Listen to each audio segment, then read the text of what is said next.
happening? It's warm. Is it warm? So what we're gonna do is we're gonna say that once, and then we're gonna be good with it, right? It's hot in here. Woo! Let's fan ourselves for a bit. Let's do it. Second service. It's even hotter in here now. So you're tougher. All right. And I'm gonna tell you something, and this is what we're gonna lead into it. Thank you guys very much. And I have some details and slide issues in last service. None of that matters because you guys are extremely special and something's happening here. Tell you what, this is how I know. And I've been doing this now a year and a half. It's like, that's not that long. Well, I was sitting in church like you, and then God ruined my life in the best way. Getting my kids baptized, by the way. What a great day to be in here. My 3 children were getting baptized, and World Vision Rep came in, and I was like, this can't be real. It really was like, this cannot be real. And if it is real, I have to have a shift in my life. And that's why I'm speaking about this. But the point is, the challenges come when you're doing kingdom stuff, when people's lives are going to be drastically affected. And we are sitting in an awesome life and death moment. Just being real with you. So what the tough part about this position is that it matters how we respond. It matters how I present it. And I want to be as transparent as possible to talk about what God is doing. So I'm going to pray. I'm going to work effectively through this presentation better than I did last time. We're all imperfect here, amen, right? And it still worked because you guys already have a team. We'll talk about that. Lord, thank you for this time together for Real Life LA. What a great name of a church. Keeping it Real Life LA. I just added, that's not your name. Lord has a sense of humor. Be with this talk, just the way you were last service, and everyone's heart here. Lord, I pray for focus. I pray for availability and oneness in this place. In Jesus' name, amen. So there's a lot going on the screen. My name is Richard John Reliford. I go by Rich Rail, originally from Chicago. So I always have Chicagoans here. I shout that out. Chicagoans, raise your hand. I know you're here. There you go. Hey. She's like, yeah, the weather, the tornadoes, it was enough. But this is not Chicago. That's Dodger Stadium with our runners. You're like, running? We'll get there, one step at a time. My foundational verse is here. It's Numbers 20. And I'm going to show throughout the Bible and throughout our spiritual walk, there's moments that are precious moments where there are shifts that are available for us. I say it like this. I had a Bible study with this concept, and I said, give me your life in 3 moments. It's difficult, right? But is it really that? Let me preface it. Give me your life in 3 God moments. Now it's a little easier, where it was clear, concise, and like move here, don't that. Not like sin or consciousness and knowing that we shouldn't be doing that. We make mistakes throughout. God forgives us grace. I'm talking about moments of, I know I'm supposed to take this position. I know this is the person, right? How many moments, plus or minus, do you think you've had like that? Super clear. Like Noah moments. I'm going to build an ark while everyone's laughing at me moments. How many moments, plus or minus? Yell something. 5. That's about right. I have a slide later that if we get to, if I'm expeditious with my time, where I show there's like 7 moments, I feel like. And a couple of them I said no to. That's the other part. So here's a moment that I think was a shift moment that Moses kind of said no to. So we're in Numbers 20.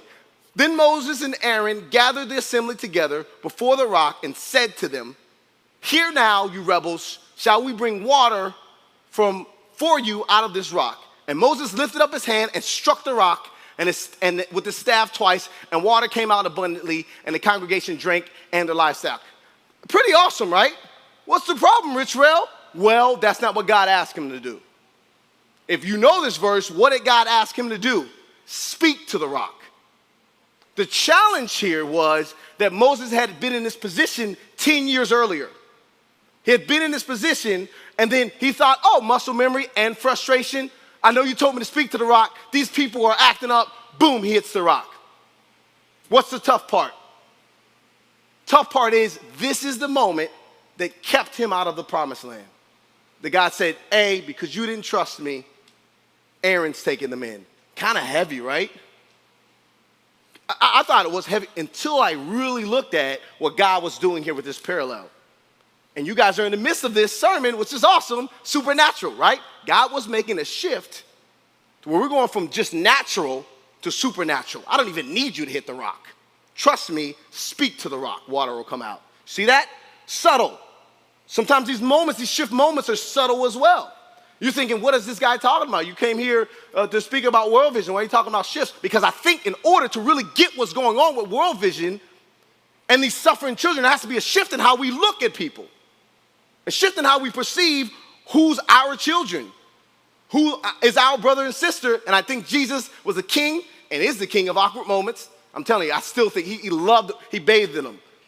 She's like, awkward? Yes, awkward moment. Like, he'd say something and saying it changed the whole perspective. It was a kingdom perspective on purpose. Let's go. Let's see, Rich Real, what are you talking about? Next slide. Define a shift. So when I say next slide, just because I don't have my clicker, we'll bring it all up and we'll go from there. What kind of shifts? Just a quick definition. We know shift is like change in direction, change in gear. If you're high shift in gear, I'm speaking more of a paradigm shift, and even further, like I just said, a God-size shift within us. And then what does that mean? So share that. Share a bit about Africa, then I'm going to invite you into something. Next slide. All right, couple quotes. I'm going to focus on one of these quotes here. They're both awesome. Mother Teresa. One speaks about money and how we, at times, throw money at it. And she's saying, let us not be satisfied with just giving money, though it's important. Money is not enough. Money can be got, but they need your hearts to love them. So spread your love wherever you go. Next statement. If we have no peace, it is because we have forgotten that we belong to each other. Look at it. We belong to each other.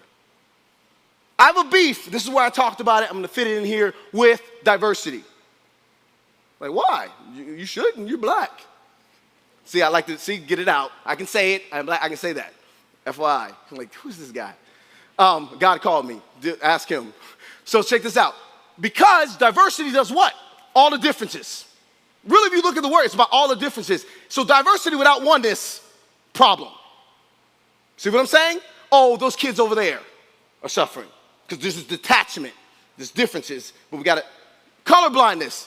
Hey, I'm colorblind, man. Don't be mad if you say these. I've said all of these. So I'm not judging you. I'm colorblind. God made the colors for a reason. So we go colorblind? Could make it easier for us? No, love the color. Just the color is beauty, and is the way God described it in people is uniqueness. You see what I'm saying? Those are both, it's the oneness. It's the shift in that we belong to each other. Because that changes. Would you let your nephew die of not having clean water? Would you let your child? You see what I'm saying? I'm going to usher in some awkward moments out of love, but that's where the shift happened to me. Where I thought, oh my goodness, whatever I can do, would I let my 3 children, I have boy-girl twins, 17, and a 15-year-old daughter, not have basic food? 26,500 people every day die of extreme poverty, causes of it. Just lack of access to clean water, 1,000 children die. It used to be 1,600 when I started this ministry just a year and a half ago. So there's the positive part. You're like, this is super heavy. Sometimes life is heavy. But it's positive because progress is being made. So that's why I'm here. There is progress, and you're being invited into that. Okay? Amen. Next slide. We're doing it. Martin Luther King Jr. How old was he when he died? 38. Good job. Someone said 38, 39. I'm 39. That rocked me the other day. And this quote is awesome. It's an uncomfortable quote. If a man hasn't found something he will die for, he isn't fit to live. Man, heavy much?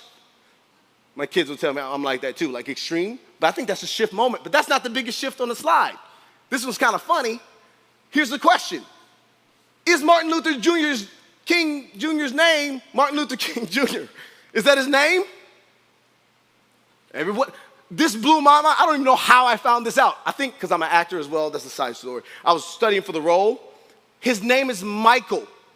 And his father's name was Michael too. What? Who knew that? You're like, I already knew that. Most people I run into don't know that. Do I have an awesome point because of that? No. They both together. She's like, what? They both together. That's how I think and talk.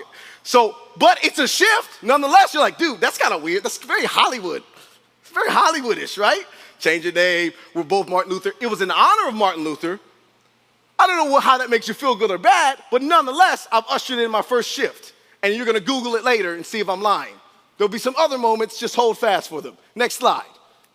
All right, Jesus, Sermon on the Mount, Beatitudes. It sounds poetic and sounds simple, and it's like we hear it, it's like, yeah, don't retaliate. Turn the other cheek, man. I want to talk to a dad or a mom. I'm being equal here, but most of the time it's the dads that are like, hey, look here, son. RJ, Richard John Reliford II is my son. This guy hits you in your playground, right? I want you to look at him, smile, and say, do it again. Have you ever told your son that? Have you have a son or brother? Have you told him that before? Let the guy hit him again. Yeah. He said, no, thank you for being honest. But the Christian response is, of course I did. So is Jesus serious? He's so extreme, he's serious. Next one, loving your enemies. And I'm putting the scripture up there because I talk a lot about things, and I want you to know it's coming from the Word of God. I meant the next one on the page. Sorry about that. I did that last sermon. Love your enemies. Let me conclude it for you. Are you ready? You get no credit or kingdom props from God for loving anyone that's family, friend, or that's nice, or that loves you. I'm not read the Bible. Zero credit. He says even heathens do it. Even tax collectors do that. That's not hard.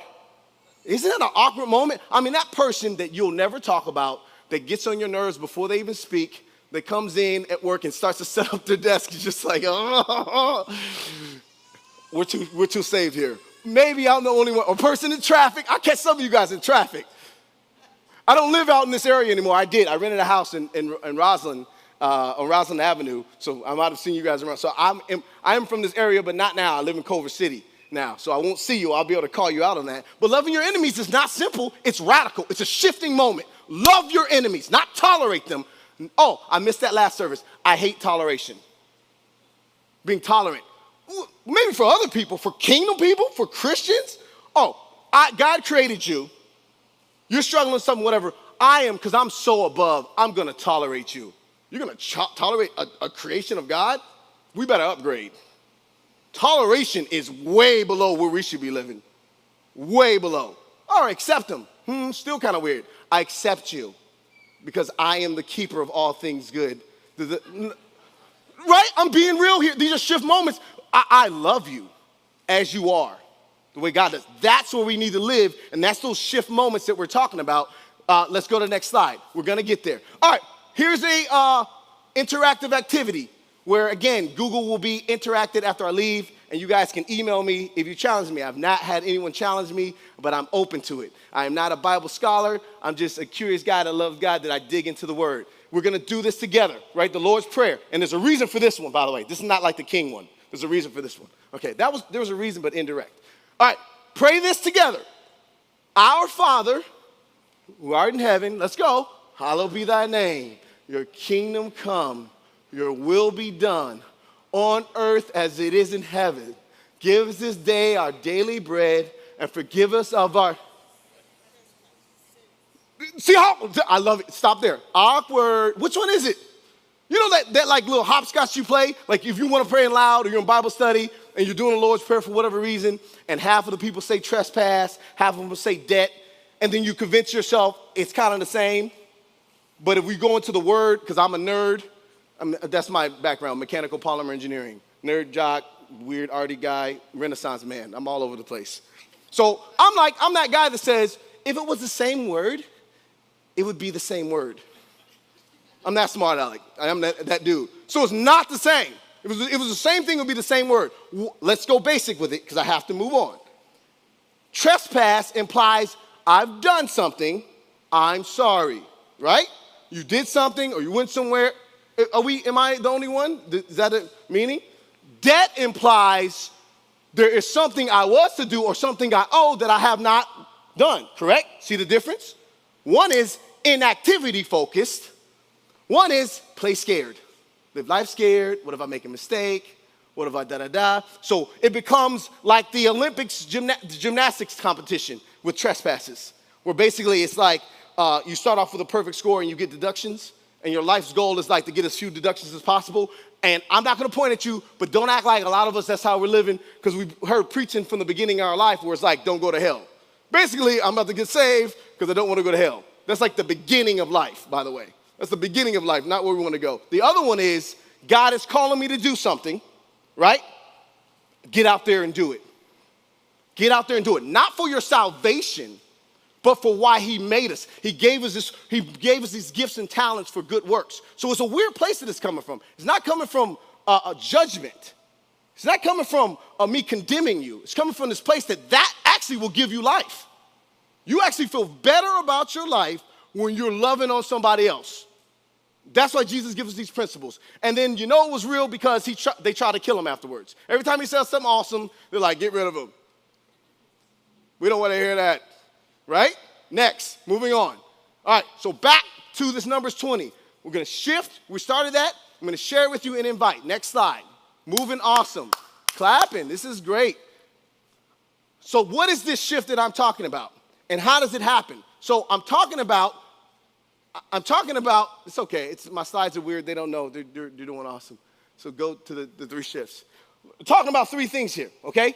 Number one, what happens in this shift? What happens? Your perspective changes. I'm going to go right to the end one. Go to the right to the end one and then stop there. Perfect. Because all those are awesome, but it's like, how do you get this shift? Meaning, all right, awesome moments. Experiences can change you, right? Even nature. Who's had some awesome experience that been like, oh, that rocked me, and I'll never do that again. This guy at Celebrate Recovery, who knows what Celebrate Recovery is? I was at a Celebrate Recovery meeting. It was awesome, and he tells this story. I didn't know I was going to fit this in, but I'm going to use it because it was awesome. He basically was in the military, had this huge problem drinking, right? He got drunk all the time. He said he was going to take someone else's jump. He's like in the Navy or something like that. Not Navy. Probably more like Marines or something because I don't think Navies jump out of airplanes. But maybe they do. SEALs. But point is, he got super toasted the night before. I'm fast forwarding it, right? And he comes in to take the jump for the guy. And he comes to the edge of the plane. And he comes to jump off, and they go, what are you doing? Are you trying to kill yourself? He's like, what are you talking about? Clipped in. He wasn't even clipped in. He was going to jump out of the plane and be dead in 9 seconds. So literally that moment, he said, I haven't had a drink since. Yeah. It's a shifting moment, right? Extreme ones. It also comes direct from God. Who's had a word from God before? Handful of them. Anybody? I'm the only one. Oh, thank you. Don't make me feel weird. There's just times where it's clear, like God says, get up to me or whatever. Or indirectly through a person that he's speaking to. But it ultimately leads to your perspectives, your desires, your plans, your actions, and then the urgency about life. That's the other enemy of our awesome country. Comfort. I'll get to it later. I'm hot. Rich Real is sweating on stage. Yes, yeah, I might take it. But that's why I'm working hard on it, so you know, like, I'm suffering more than you, no matter what. You're sitting down, all right? So that's where we are. Next slide. This is awesome. We're going much better. Next awesome moment that I'm going to compact, okay? Jesus comes out, and this is his speech. Like, you ever had someone come up to you, hey, what are you about, man? Like, what are you about? What's your elevator? What do you do? And you have to tell them. This will be a moment for Jesus where he tells everyone. It's right after he gets baptized, the dove descends upon him. God says, with my son, I'm well pleased. All of that's happening. Then he goes to the wilderness to get tested, which is not awesome of God. You ever have that? You get blessed and God tells you something, then everything falls apart. Like when I say yes to World Vision, like it's the best, worst thing ever in my life. Like, am I the only one experiencing this from God? Okay. And so he goes to the wilderness and then he enters the temple where in his neighborhood where he grew up, which you already know they're going to hate on him. Like, you know how that is. You go back home, ever go back home, and they're like, I remember when, be quiet, all right? So Jesus comes in, and the first thing he says is, the Spirit of the Lord is upon me, for he has anointed me to proclaim good news to the poor. I can read the rest of it, but I'm going to stick to that. You can read it yourself. So are the underdogs, are those that are suffering, are those with less, either spiritually and or tangibly in our life, an asterisk, a side note, a benefit, I'll get to it later, or is it core to who we are? Because when we say we're Christian, we say we're Christ-like. And Jesus' initial mission statement says immediately, I'm here for the poor. I'm not here just to enlighten. Sometimes people think like, I feel so full of the word right now. I feel like, you know, you're laughing because we all know, and I've been there. I'm not judging anyone because it's a journey. I've been walking with God 20 years. First, that's what I thought it was about. Like you know what I mean? Like, that was so enlightening. Now what are you going to do? I'm going to bathe in this? You know what I mean? Whatever, like, do something. Do something with that. So Jesus is saying, do something immediately. Next slide. All right, shift. We're gonna skip this one. We're gonna skip it. We're getting to the good stuff. So this is me. All of it up. Look at that face. By the way, that's Chris Bennett. Oh, brother. Thank you very much. Shift moment. And that was clearly wet from here, so nothing weird. Okay. You know, you shake somebody's hand and it's wet, like you saw the condensation. So I'll boil this down to 3 moments. Wasn't raised in the church, freshman in high school playing college football, minding my business. A kicker comes up to me. I was a defensive back, so kickers shouldn't be talking to me. If you know football, you know what I'm talking about. It's a weird pecking order. Like, I'm the star defensive back. Let's go to a Bible study. I say yes. God meets me at an Athletes in Action. Who knows Athletes in Action? Everywhere I've went for the last year since I joined this ministry, there's somebody that knows Athletes in Action, and no one knew it before, and changed me, rocked me. Like, I saw trees for the first time. Like, I walked out, I was like, there's trees? Like, is this air? That extreme. Like, Paul Damascus Road shift. Next shift. He said, you're called to ministry before I left campus, and I was angry that I didn't make the NFL. Guess what I said? No. I said, I'm going to take this engineering degree because I'm kind of mad at God anyway, and I'm going to go make some of this money. And that's what I did. And 15 years later, I'm sitting in church like this, and the same call came right around and said, hey, I've been waiting for you. Wham. Are you ready to do what I asked you to now? I'm like, I guess so. That's where we're at. Next moment would be where we are now. So those are the 3 moments. That's my Akron zip. There's my face. That's Chris Benedict, one of our awesome stories of our runners. He hand cycles the Los Angeles Marathon with us for Kids with Clean Water because he has cerebral palsy. He lives in Santa Barbara. So when I hear people talking about, I don't think that's for me, I don't think I can do it, you can do it whether you think so or not. 83-year-old Henry would tell you that you can do it too. 12-year-old from Orange County, I think Sebastian, I forgot his name. Next slide. So we're getting there. Here's the good stuff. Watch this video. Yes, okay, watch it.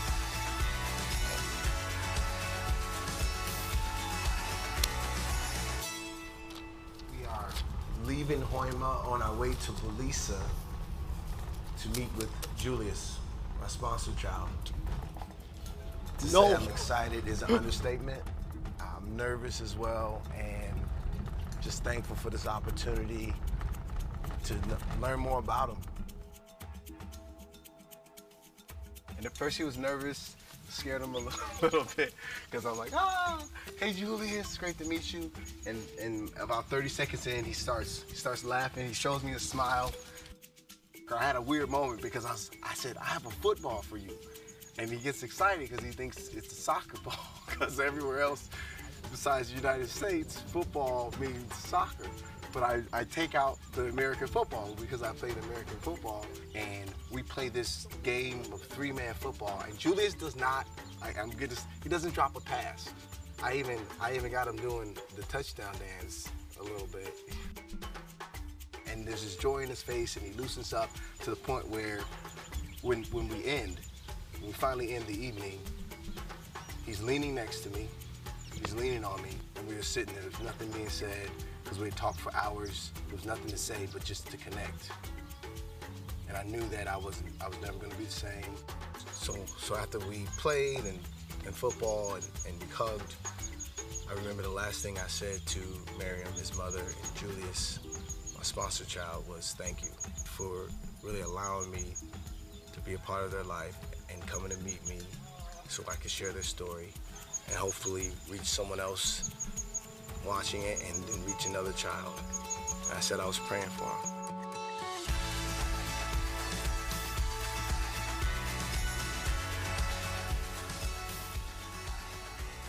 So why I'm talking here, because you guys advanced to shift 3 urgency, the first slide that says shift 3 urgency. We're landing the plane here a bit.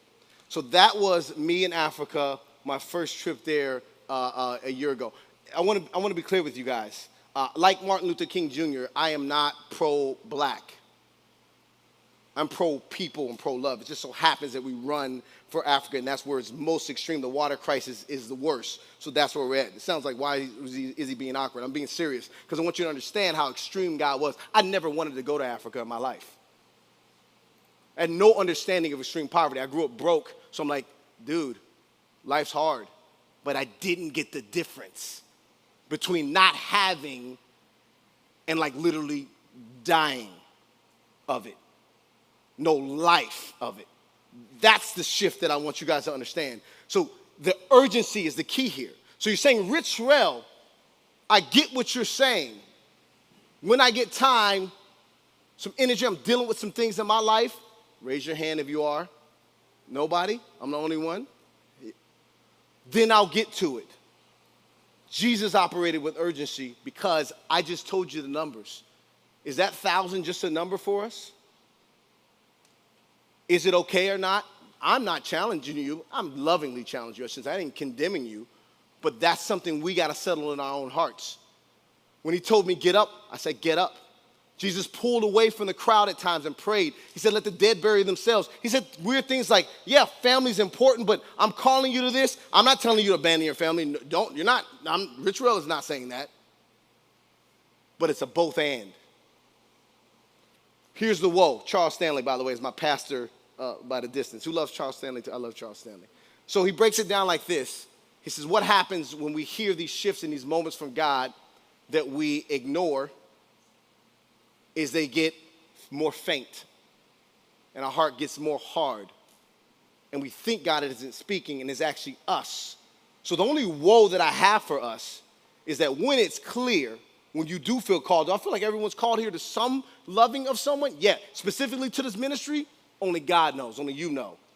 But the only woe is if God is tugging, respond. Because then there's life in that. And not when it's all perfect and so forth. So next slide, and we're landing the plane here for sure. Next one, next one, next one, next one. This is awesome. All the way through to the next slide. And all the pictures can go up.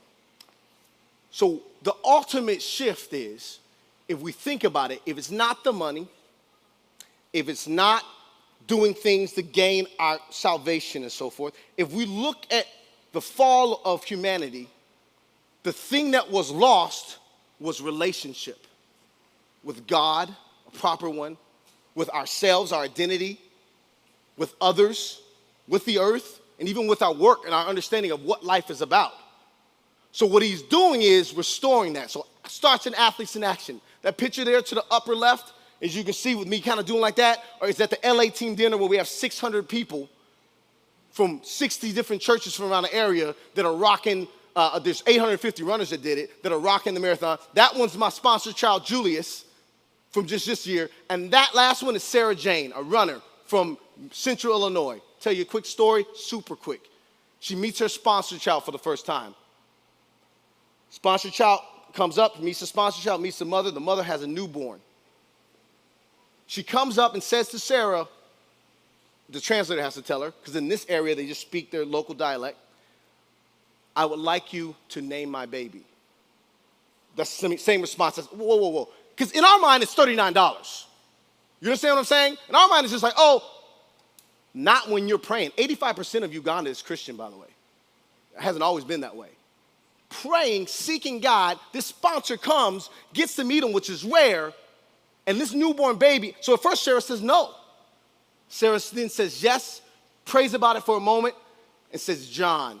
This is real. This just happened. Like, I was in Africa June 5th through 19th. So this one's fresh this year. The other pictures from last year. The translator translates the father there, and he says, I was going to name him John Paul. Is that God or not? I don't know. This is not, it's tangible, it's practical, but it's supernatural. It's relationships that we're called into. So this relationship that I'm calling you into is we're turning the corner. We're going to play that video, the yes video. And I'm going to land the plane there, is this. We are going to have an awesome time and save some lives and hit a triple transformation, right? Your body's going to be rocked from head to toe, right? Your soul and your emotions is going to add some zen to your life because you're going to be running, right? Or sponsor a child, we'll talk about it. And then ultimately, your spirit, God's going to meet you in a run. I can't tell you how many ugly runs I've had. Thank God it was dark outside. The kids, like ugly. during the race too, like with cameras, like what is wrong with him? Because everyone else is running. 24,000 other people are just running. I'm running because these kids are breaking my heart, and God is just making me get wrecked doing the run. And they're like, what is his problem? Is it really hurt? He should stop. He should stop then. Right? So, are we ready with the video? Let's do it.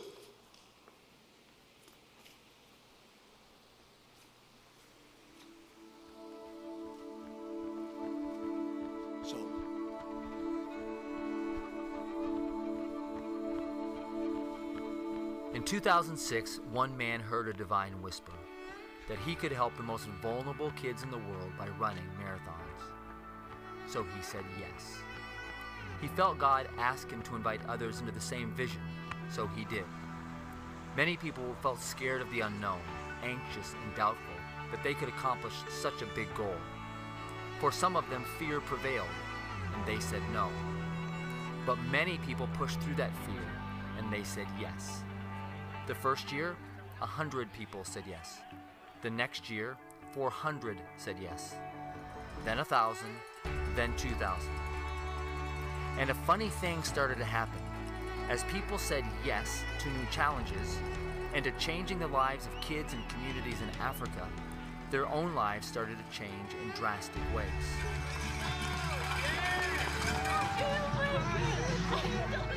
I started this year. This is my first year.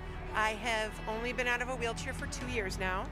And I was like, my knees, I got too much weight, hold on.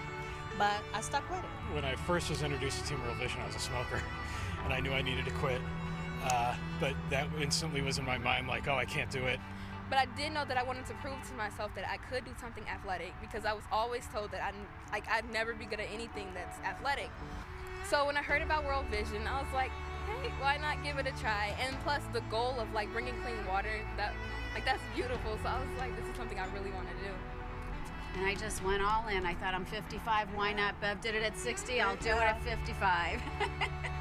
We really did a lot of training, just the two of us, and it was such a bonding moment of that time when your strength is faltering and the person next to you carries you through it. Well, I've lost 75 pounds through this, which is, my doctor is ecstatic. I used to do world missions back in my 20s, a lot of relief mission work overseas, and then got in my 30s and kind of fell away from the Lord, fell away from that, fell away from the commitment and thinking about people overseas, and this has really brought me back, helped me recommit my life to the Lord, but also to those less fortunate. So it's been very good for me. And I couldn't imagine my 7-year-old having to go run and get water for our family. So that what keeps me motivated and focused. I plan on running a marathon every single year until I die. Wow! We'll see how that happens or how that goes. Over the last 10 years, over 25,000 people have joined Team World Vision, and they just keep saying that magic word, yes. Every one of those yeses also represents kids in Africa who get to say yes to life, yes to health, yes to an education, yes to hope. Hundreds of thousands of kids. When we continually saying yes to the whisper, we say yes to personal transformation and yes to hope and life for kids. Every movement, every revival, every revolution in the history of mankind has begun because someone said yes. They are yes people. We are yes people. You are one too. As long